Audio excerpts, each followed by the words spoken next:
Sobat RH sekalian, jumpa lagi kita di channel yang keren ini. Keren cadas. Yang kita pukul dengkul orang ya. Kata Rocky, bedanya dengkul sama otakmu gitu ya. Apa lagi?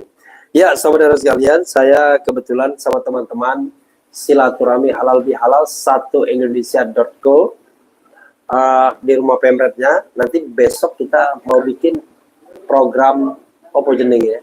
Program ngopi Paku ya. Jadi ngopi Pak Eko, ngobrol politik Indonesia ya, karo Pak Eko. Karo Pak Eko. Di tempat Pak Eko apalah ya. Yang bikin kopi Pak Eko. Yang bikin kopi Pak Eko, ini contoh kopinya. Waduh, enak deh. Saya kopinya di sebelah. Oke, makanya saya minum sendiri jadi. Ya. Jadi kebetulan salah satu yang bersilaturahmi Dr. M. Taufik, orang Solo yang sangat kritis, karena orang Solo ini jarang yang kritis. Biasanya ikut pemerintahan, biasanya begini. Sendiko Dawo ya. Tapi ini Dr. M. Taufik Pangaribuan. Jadi orang Solo yang berbasis mental seberang ya. Dokter, Ya. Mas Taufik ya. Ya. Walaupun tidak perlu dielaborasi, Ya. putusan MK 5 kata apa Ya, yang ingin disampaikan? Yang pertama menurut saya kerdil, Kerdil, yang kedua mundur, yang ketiga egois, yang keempat sedih, yang kelima lebay. Kita bukan anak kecil Mas Anies. Jadi nanti nggak apa-apa, kita potong aja namanya siaran percobaan kok di channel yang serius gini. Enggak digeser. Nah, biar. Oke, saya yang mendekat sini. Oke, kenapa lagi? Ya, Mas, bagus nih. Nanti ada yang protes.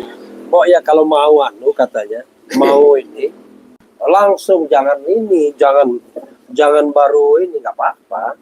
Tidak ada yang salah dalam hidup ini ya.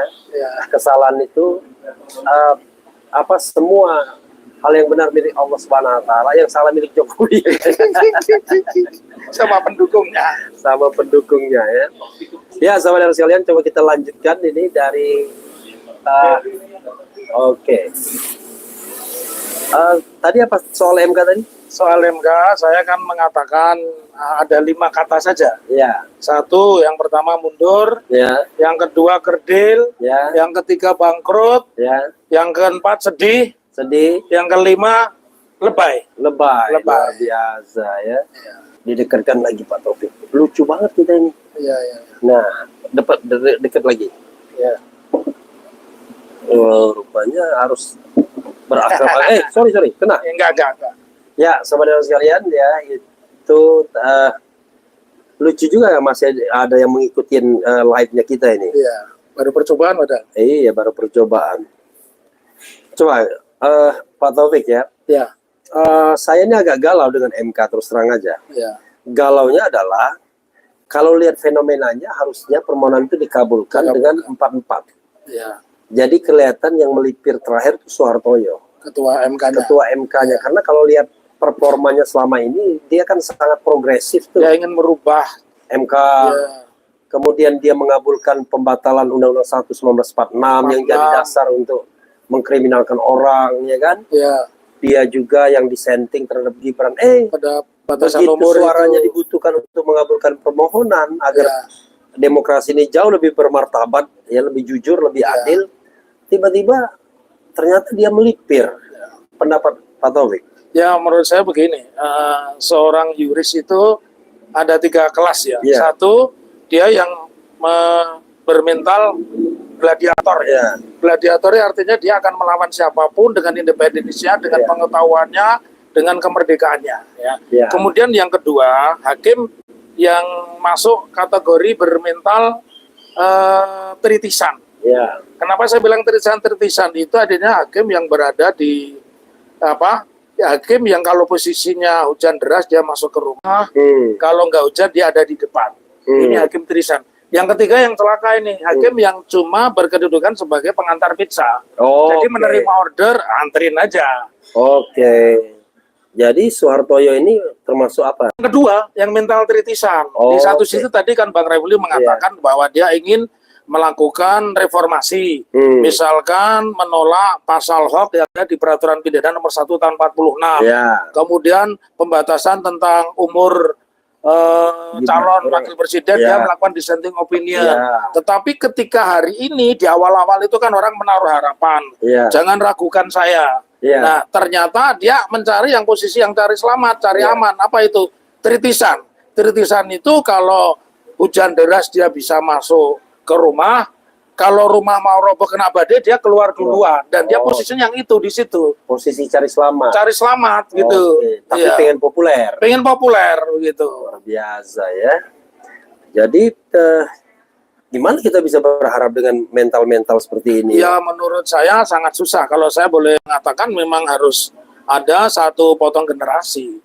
Generasi di bidang hukum. Dimanapun itu. Apakah di Mahkamah Konstitusi, di Mahkamah Agung, ya, di lembaga-lembaga yudisial lainnya memang itu harus ada satu potong generasi. Karena kalau tidak, kita hanya akan melahirkan peradilan-peradilan administrasi.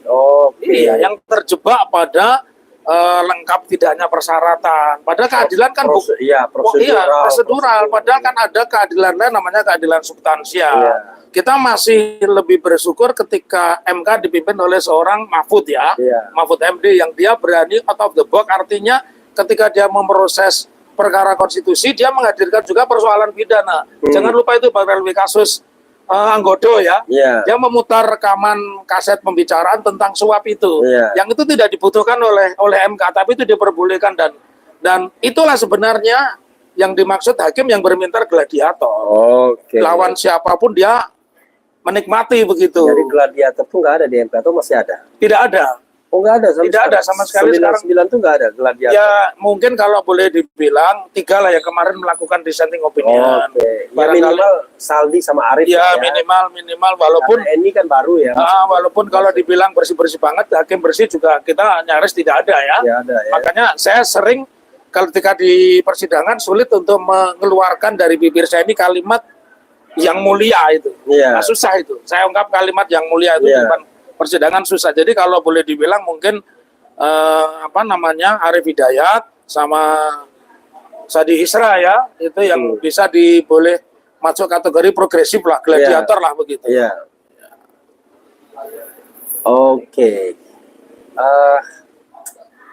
Jadi kita ini sekarang menurut Pak Taufik apa yang harus kita lakukan dengan hukum kita ke depan?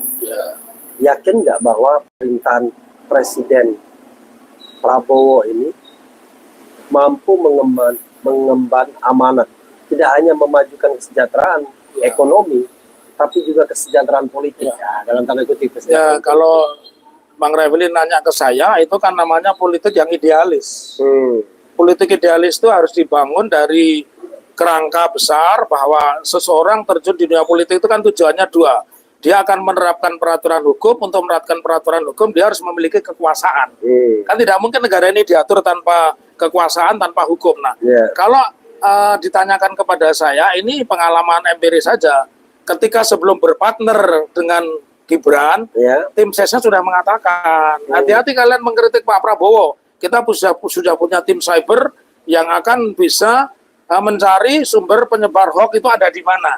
Nah, artinya ini kan tidak nyambung. Kalau kita meletakkan sebuah perubahan, meletakkan sebuah idealisme, meletakkan sebuah demokrasi, ada orang yang anti demokrasi, membatasi orang mengkritik, apalagi sampai menangkapnya, ini kan namanya anti demokrasi. Maka kalau pertanyaan itu disampaikan ke saya, jawaban saya tidak ya. Bukan berarti saya barisan sakit hati atau barisan kecewa. Orang saya nggak mengeluarkan biaya apapun selama Pilpres kemarin kok. Saya tidak berada pada wilayah yang euforia, ngeluarin biaya datang ke sana, datang ke sini. Saya nggak pernah melakukan itu. Tapi dari kacamata pengalaman selama ini, kita tidak boleh mendukung orang yang punya bakat-bakat anti demokrasi. Jadi kadang-kadang sobat RS lain tuh nggak paham, seolah-olah yang kita perjuangan tuh jabatan. Betul. Tapi gimana ceritanya tiba-tiba Dr. Taufik melamar untuk menjadi calon wali kota Solo itu. Ya, Kita tahu Solo kan terahnya kandang Jokowi. kandang banteng, kandang Ya, Jokowi. dulu kandang banteng, tapi Ya. banteng sama matadornya udah pisah kan. Iya, sekarang. iya, iya, iya, iya. Sekarang nggak tahu apakah kandang banteng atau kandang matador, kita Ya. nggak tahu. Kemarin yang menang tetap PDIP Jadi ya. ada 20 kursi di sana. Ya, tetap. Turun lah itu. Oke, dari Dari 30. oke. Oke, Ya. jadi gimana? Nah, menurut saya politik itu kan ada dua, politik idealis, politik realis. Kalau idealis dalam situasi seperti sekarang ini menurut saya sangat susah.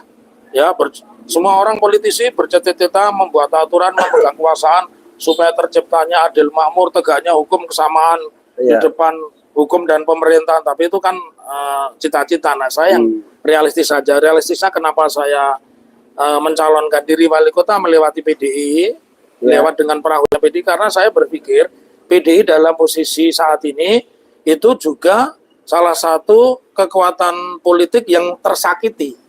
Nah, tadi kan bilang Banteng. Banteng lepas dengan matadornya. Yeah. Nah,